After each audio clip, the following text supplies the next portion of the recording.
কিছু মাছ খেলা করছে। হরিণ দূর থেকে দেখছে ওই বাদর বসে বসে ওই মাছগুলোকে তুলে তুলে ড্যাঙায় রাখছে। কোথায় রাখছে বলেন? মাছগুলো তুলে তুলে ড্যাঙায় রাখছে। হরিণ অনেকক্ষণ দেখে ওই বাদরের কাছে এসে বলছে, বাদর ভাই, তুমি এই মাছগুলো তুলে তুলে ড্যাঙায় রাখছো কেন? বাদর বলছে, আরে ভাই তুই জানিস নেই, আরে এই নিরুপায় নিরপরাধী মাছগুলো ওই পানিতে ডুবে মরে যাবে, যাতে মরে না যায় পানি থেকে তুলে আমি ড্যাঙায় রাখছি। মাছগুলো মরে যাবে পানিতে ডুবে, তাই যাতে ডুবে না যায় পানি থেকে তুলে আমি ড্যাঙায় রেখে দিচ্ছি মাছের বাঁচানোর জন্য। বলেন এই বাদর যে কাজ করছে এই কাজটা কি সঠিক?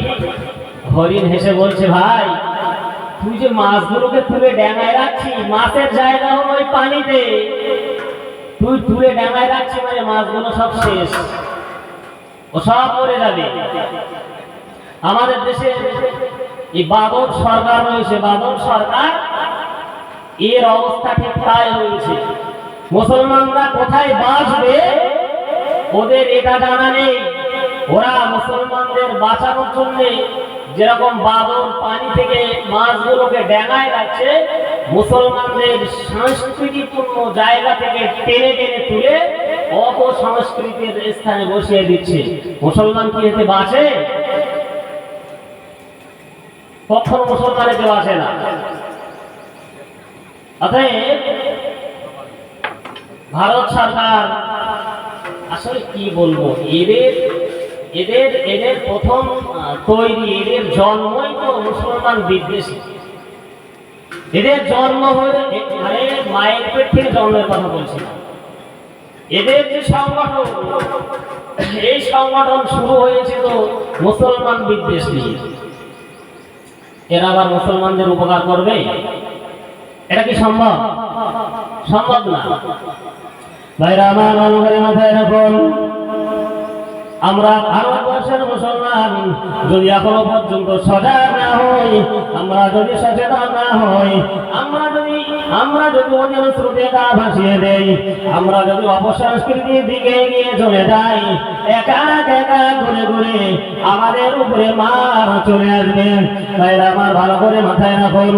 আপনি ভাববেন আমার পিঠে তো মার পড়ছে না, আজকের প্যালেস্টাইনে মুসলমান মার খাচ্ছে, কাশ্মীরে মুসলমান মার খাচ্ছে, আর আমি দিব্য ঘুরে আমার সমাজে আমি ঘুরে ঘুরে ঘুরে ফিরে বেরিয়ে চলেছি। আমি আমার ঘুম, আমার খাওয়া, আমার ঘোরাফেরা সব তো ঠিকঠাক ভাবে চলছে। আমি কেন ওই সমস্ত জায়গায় মাথা দিতে যাব? ভাইরা আমার, ভালো করে মাথায় রাখুন, আজকের প্যালেস্টাইনে হচ্ছে, কাশ্মীরে হচ্ছে, তারপরে আপনার দিল্লিতে ঝামেলা হচ্ছে, বোম্বাইয়ে ঝামেলা হচ্ছে, মালদার মোথাবাড়িতে ঝামেলা শুরু হয়েছে। না না না না, আগামী দিন যে আপনার পিঠে মার পড়বে না, আপনি কেমন ভাবে বুঝে রয়েছেন? ভাইরা আমার, ভালো করে মাথায় রাখুন, আমাদের দেশের হাওর সরকার, আমাদের দেশের কুমির সরকার, কুমির নামীয় যে সরকার রয়েছে, ওরা একা একা করে করে মারতে মারতে একদিন আপনার পিঠে যখন মার পড়ে, আমার পড়বে, আপনার পিঠে যখন মার চলে আসবে, সেদিন তো আপনি আর পথ পাবেন না। সেদিন আপনি দৌড়ানোর পথ যখন খুঁজে পাবেন না, আপনাকে ওখানেই মিলে ওইখানেই তারা বুঝে ফেলবে। আমাদের এই দিলীপ ঘোষ, শুভেন্দু অধিকারী, এরা কি বলছে? মুসলমানদের মেরে পা উঁচুর দিকে রেখে ছাল ছাড়িয়ে রৌদ্রে শোকাবো, এই কথা বলছে না? এটা ওরা আস্তে আস্তে বাস্তবায়ন করবে। আরএসএস যারা, ওদের চিন্তা চেতনা, ওদের চিন্তা ভাবনা, ওদের প্রতিষ্ঠা দিবস, ওদের আরএসএস প্রতিষ্ঠিত হয়েছিল সম্ভবত 1920 সালে, সম্ভবত বলছি 1920 সালে। ওরা সেদিন ওদের এজেন্ডা বাস্তবায়ন করার জন্য সেদিন থেকে ওরা এগিয়ে আসছে যে 100 বছরের ভিতরে আমরা এই দেশটাকে পুরো হিন্দুত্বের আন্ডারে নিয়ে চলে আসবো। আমরা সব হিন্দু ভাইদের বিরোধী না। বিরোধী কি? হিন্দু ভাইদের ভিতরে অনেকে ভালো রয়েছে, আমরা সবার বিরোধী না, কিন্তু হিন্দুত্বের ধরা ধরে বিজেপির ঝান্ডা বহন করে মুসলমানদের বংশ ধ্বংস করবে, এটা তো হতে দেওয়া যাবে যাবে কি? এটা হতে দেওয়া যাবে না। আবার এরা আবার ঘুরিয়ে ফিরে বলবে আমরা মুসলমান দাবি, আমরা মুসলমানদের ভালোর জন্য চেষ্টা করি, মুসলমানদের উপকার করার জন্য চেষ্টা করি। আর এই সেই নরেন্দ্র মোদী, যে নরেন্দ্র মোদী 2002 সালের 27শে ফেব্রুয়ারি গুজরাটের নরেন্দ্র মোদী কসাই দাঙ্গা লাগিয়েছিল, সে সময় গুজরাটের মুখ্যমন্ত্রী ছিল এই নরেন্দ্র মোদী। মুসলমানদেরকে মেরে মেরে যখন তাম গ্রাম ফাঁকা করে দিয়েছে, ওই গ্রামের ভিতরে একটা দোতলার উপরে একটা মা গর্ভধারিণী, 9 মাস গর্ভধারিণী মা ওই দোতলার উপরে পালিয়েছিল। এরা নিচ থেকে কিভাবে বুঝতে পারলো, বুঝে ওই দোতলার উপরে উঠে ওই 9 মাস গর্ভধারিণী জননী, 9 মাস গর্ভধারিণী মাকে চুলের মুঠো ধরে যখন হিচড়ে হিচড়ে নিচে নামিয়ে নিয়ে আসছে, গর্ভধারিণী মা কাঁপিয়ে বলেছিল খুশি আমাকে মারিস না, আমি 9 মাস গর্ভধারিণী, আমি বড় অসুস্থতার ভিতরে পড়ে রয়েছি।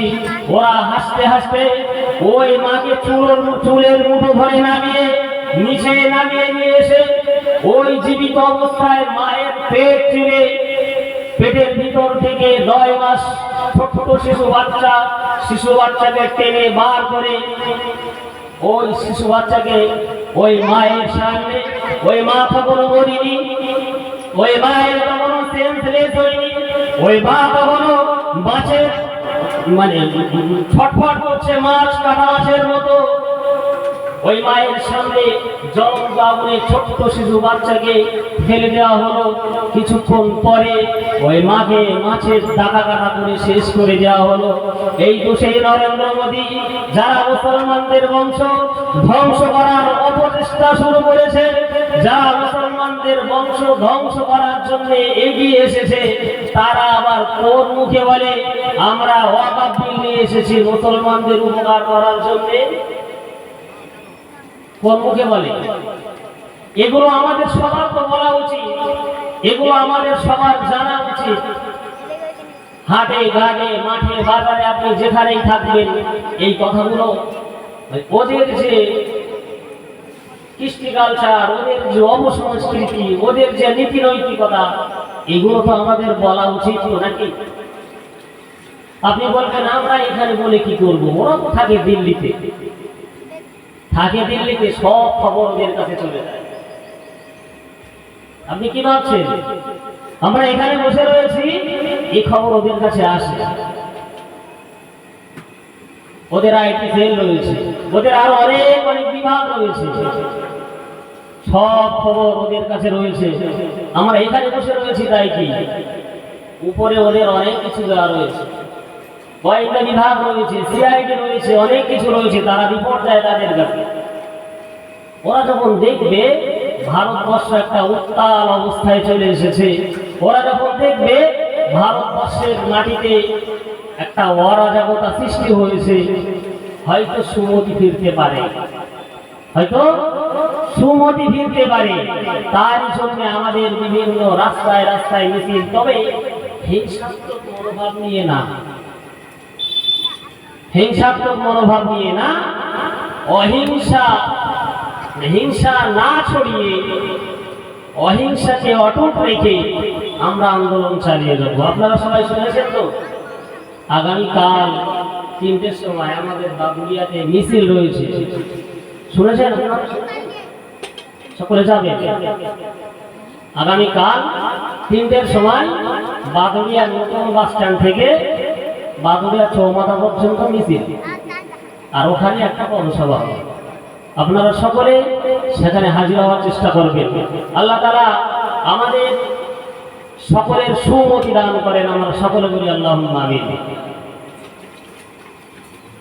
আমরা যতক্ষণ পর্যন্ত সচেতন না হব, সজাগ না হব, আপনারা হয়তো ভাবছেন এখানে যে সভা না করে কি বলছে সব, এগুলো কিন্তু আমাদের আগে দরকার। এর আগে 3 তালাক বিল পাস করিয়ে নিয়েছে, ওয়াকফ বিল পাস করিয়ে নিয়েছে, তার আগে এরপরে আরো কত কি করবে 370 ধারা বাতিল করেছে আপনার পশ্চিমবাংলায়। হ্যাঁ, তারপরে এনআরসি, তারপর সিএএ। আচ্ছা, এগুলো কি আমাদের সব উপকারের জন্য না ক্ষতির জন্য? ওরা বলছে বাংলাদেশ, পাকিস্তান আর আফগানিস্তান থেকে যে সমস্ত সংখ্যালঘুরা ভারতবর্ষে এসেছে তাদেরকে নাগরিকত্ব দেওয়া হবে। কেন না, আফগানিস্তান, পাকিস্তান আর বাংলাদেশে যারা হিন্দু বা যারা অন্যান্য বৌদ্ধ, শিখ, ইসাই যারা রয়েছে, তারা ওখানে যেহেতু সংখ্যালঘু, তাই সংখ্যালঘু তারা অত্যাচারিত হয়ে, নিপীড়িত হয়ে ভারতে এসেছে, তাই আমরা আশ্রয় দিচ্ছি। আচ্ছা, মায়ানমারের যে সমস্ত মুসলমানেরা, রোহিঙ্গার মুসলমানেরা, এরা কি মায়ানমারে কি দুধে ভাতে খাচ্ছিল না ওদেরকে মেরে তাড়িয়ে দিয়েছে? তাহলে ওদেরকে দেওয়া হবে না কেন? এক নম্বর। দ্বিতীয় নম্বর, বাংলাদেশ, পাকিস্তান আর আফগানিস্তান কেন?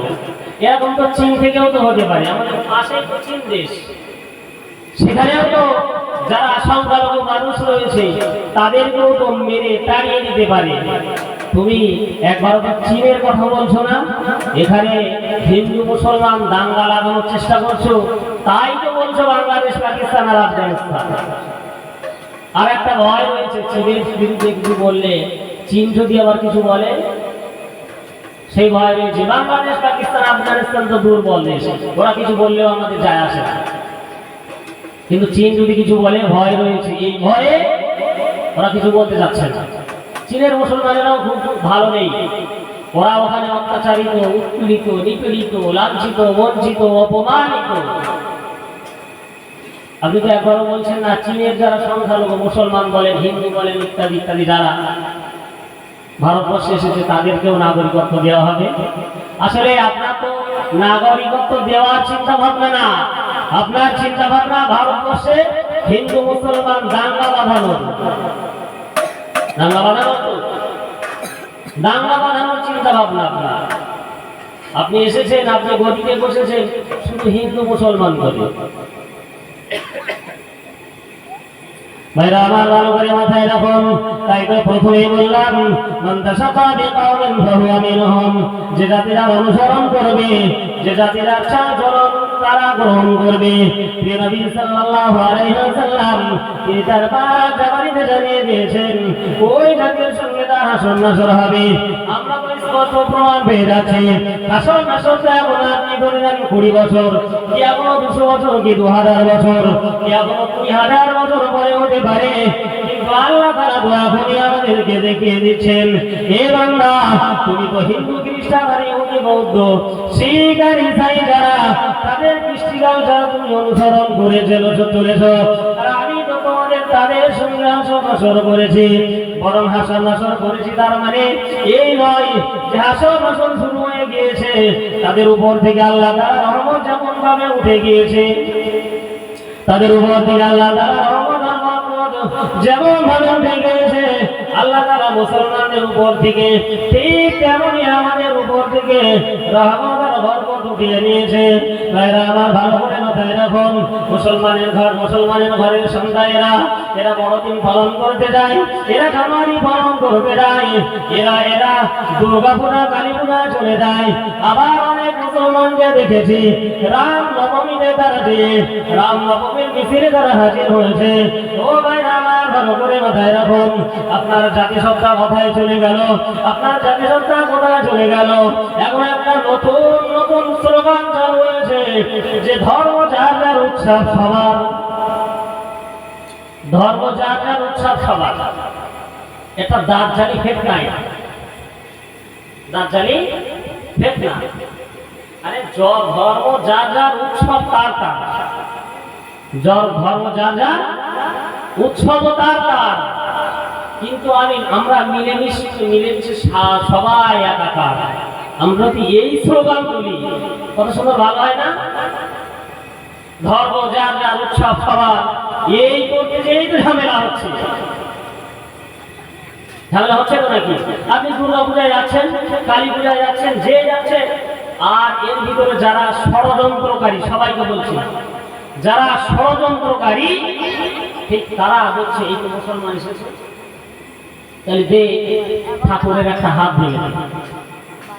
দিয়ে মুসলমানদের দোষ দিয়ে এর ভিতরে একটা অরাজকতা সৃষ্টি হোক, হয়ে এক শ্রেণীর মানুষ, একটা রাজনৈতিক দল, তারা এর থেকে ফায়দা নিতে চায়। আমি কি খুব ভুল বলছি নাকি? এর থেকে খুব ভুল বলছি? এর থেকে তারা ফায়দা নিতে চায়। ধর্ম যার যার, উৎসব সবার।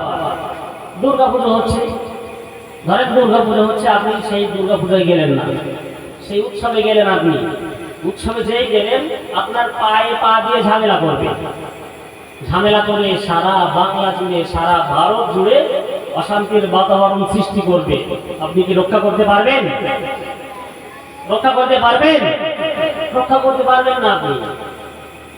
সেজন্য আমরা বলি ধর্ম যার যার, উৎসব তার তার, কিন্তু আমরা মিলেমিশে থাকবো সবাই একাকার। এইরকম বললে কত সুন্দর একটা, কত সুন্দর পত্র এখানে। কি ঠিক আছে, তারা দুর্গাপূজা করতে যাচ্ছে, ওই পাড়ায় হিন্দু পাড়া, ধরেন আমাদের পিছনে পাড়া হিন্দু পাড়া, তাহলে ওই দিক থেকে আর কিছু মানুষ এখান দিয়ে যাচ্ছে। আমি যদি সেই সাম্প্রদায়িক সম্প্রীতির মনোভাব নিয়ে থাকি, তাহলে রাস্তার ধারে আমি এক গ্লাস শরবত নিয়ে দাঁড়িয়ে থাকি। ওরা এখান দিয়ে যাচ্ছে, আমি এক গ্লাস শরবত হাতে দিলাম, আমি একটা মিষ্টি হাতে দিলাম তাদের, আমি কিছু সুগন্ধ নিয়ে তাদের গায়ে মাখিয়ে দিলাম। এটা না করে ধর্ম যার যার, উৎসব সবার, ওখানে আপনি যে যাবেন, অপসংস্কৃতি ষড়যন্ত্রমূলক মানুষ যারা, তারা সেখানে যে ঝামেলা পাকিয়ে এই ঝামেলার পুরো দায়ভার আপনার ঘাড়ে ফেলবে। আপনি এর থেকে বেরিয়ে আসতে পারবেন না।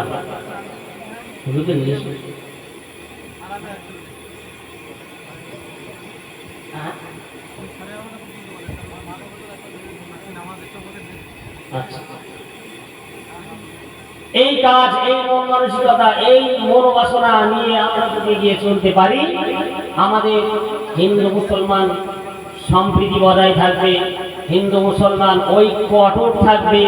তা না করে যারা, আবার বলছি, যারা আরএসএস এর সেই নীতি বাস্তবায়ন করার জন্য, আসলে আরএসএস যারা হিন্দুত্ববাদী সংগঠন, বিশ্ব হিন্দু পরিষদ, আরএসএস, শিবসেনা, বজরং, এই ধরনের সংগঠন যারা, এরা কিন্তু সবাই মুসলমান বিদ্বেষী। এরা অধিকাংশ, সবাই বলাটা ভুল হবে হয়তো, অধিকাংশ মুসলমান বিদ্বেষী। এদের থেকে সাবধান হতে হবে, এদের থেকে সাবধানতা অবলম্বন করতে হবে, আর এদের সঙ্গে যুদ্ধ করতে হবে। আপনি মনে করবেন যুদ্ধ করতে হবে, আবার কি কথা, তরোয়াল নিয়ে নয়, যুদ্ধ করতে হবে। আপনাকে শিক্ষা এগিয়ে আসতে হবে, আপনাকে সংস্কৃতিতে এগিয়ে আসতে হবে, আপনাকে সামাজিকতা এগিয়ে আসতে হবে, আপনাকে অন্ধকার, ঘোর অন্ধকার, আমাবস্যার মতো অন্ধকার থেকে বেরিয়ে এসে আলোয় চলে আসতে হবে। যদি এই কাজ আমরা করতে পারি, তাহলে আমাদের সফলতা সামনে দাঁড়িয়ে রয়েছে, তাই না নাকি? আমরা বারবার মার খাচ্ছি, তার আর একটা কারণ হলো আমরা শিক্ষা থেকে পিছিয়ে, আমরা শিক্ষা থেকে পিছিয়ে রয়েছি বলেই মার খাচ্ছি। এই তামাম পৃথিবী এখন শাসন করছে কারা? তামাম পৃথিবী শাসন করছে কারা? ইহুদি জাতি, ইহুদি আর খ্রিস্টান, এই তামাম পৃথিবী শাসন করছে ওরা, বকলমে শাসন করছে ওরা। এমন একটা সময় ছিল, আমেরিকা বলেন, ইউরোপ মহাদেশের দেশ বলেন, যারা উন্নত দেশ, এই দেশের ভিআইপি হোটেলগুলো, আরে তাদের পার্লামেন্ট নয়, তাদের আইনসভা নয়, বরং তাদের ভিআইপি হোটেলগুলোই লেখা থাকতো, হোটেলের সামনে লেখা থাকতো ইহুদি আর কুকুর প্রবেশ নিষেধ। কি নিষেধ বলেন? ইহুদি আর কুকুর প্রবেশ নিষেধ লেখা থাকতো। ইহুদিরা এটা দেখে চরম অপমানিত বোধ করত।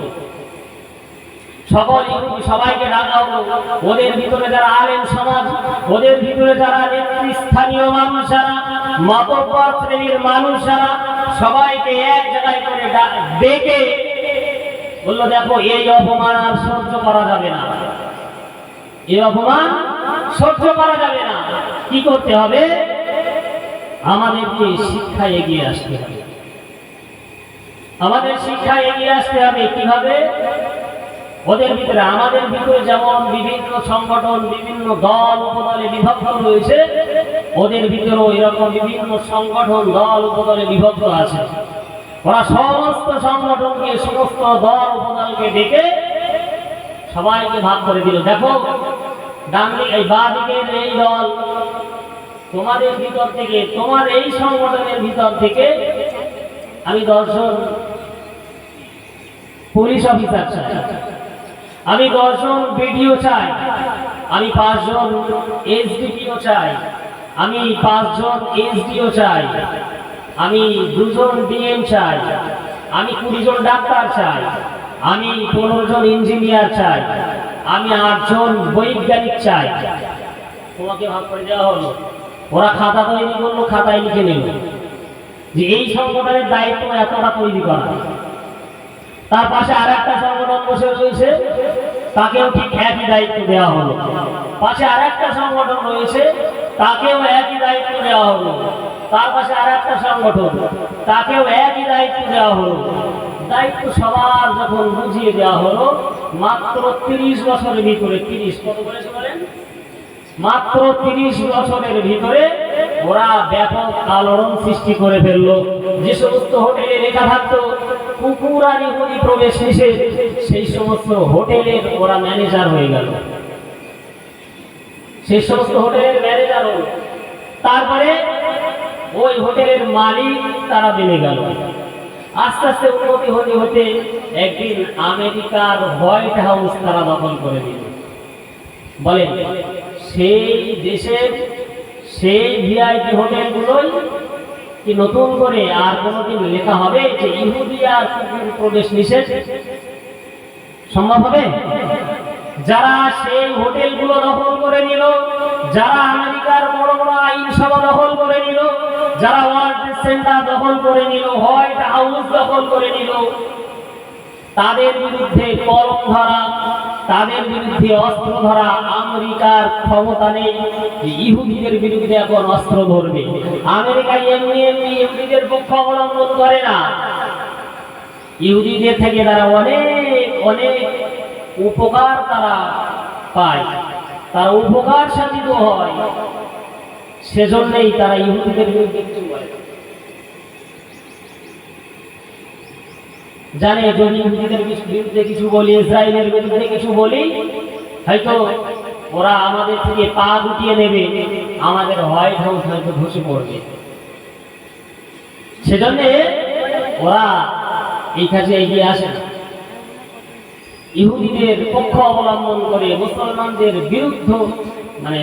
বিরুদ্ধচারণ করে মুসলমানদের বুকের উপরে অত্যাচারের স্টিম রুলার চালিয়ে প্যালেস্টাইনের ছোট্ট ছোট্ট শিশু, মাসুম বাচ্চা যাদের গোনা হয়নি এখনো, এই সমস্ত ছোট্ট ছোট্ট শিশু মাসুম বাচ্চাদের রক্তক্ষরণ করছে, তাদের দিল কলিজা বেরিয়ে যাচ্ছে। কতদিন আপনারা দেখেছেন মানুষেরা বোমার সঙ্গে আকাশে উঠছে? ভয়ানক ছবি না? এটা ভয়ানক ছবি তো। বলে আল্লাহ না করুক ওই অবস্থা যদি আমাদের উপরে আসে, অবস্থাটা কোথায় দাঁড়াবে? আমরা তো এখন গা ভাসিয়ে চলেছি স্রোতের মুখে। সেদিন বুঝবে মানুষ, সেদিন বুঝবে। এক সময় এই বাংলার জমিনে মুসলিম লীগের নেতা ছিল, মুসলিম লীগের নেতা হাসানুজ্জামান, বারবার মুসলমানদেরকে ডাক দিয়ে বলতো, তোমরা এখনো পর্যন্ত সজাগ হও, এখনো পর্যন্ত তোমরা একতাবদ্ধ হও, ঐক্যবদ্ধ হয়ে এক ছাতার নিচে চলে আসো। যদি তোমরা না আসতে পারো, আগামী এমন একটা দিন আসবে তোমাদের পিঠে, তোমাদের পিছনে যখন দেওয়াল থেকে যাবে, পিঠে দেওয়াল থেকে যাবে, তখন আর সম্ভব হবে না, আর পিছনে যাওয়ার। তখন তোমাদের সকলকে ওখানেই শেষ করে দেওয়া হবে। আল্লাহ তাআলা আমাদের সকলকে কবুল করেন। যতটা বললাম, যতটা শুনলাম,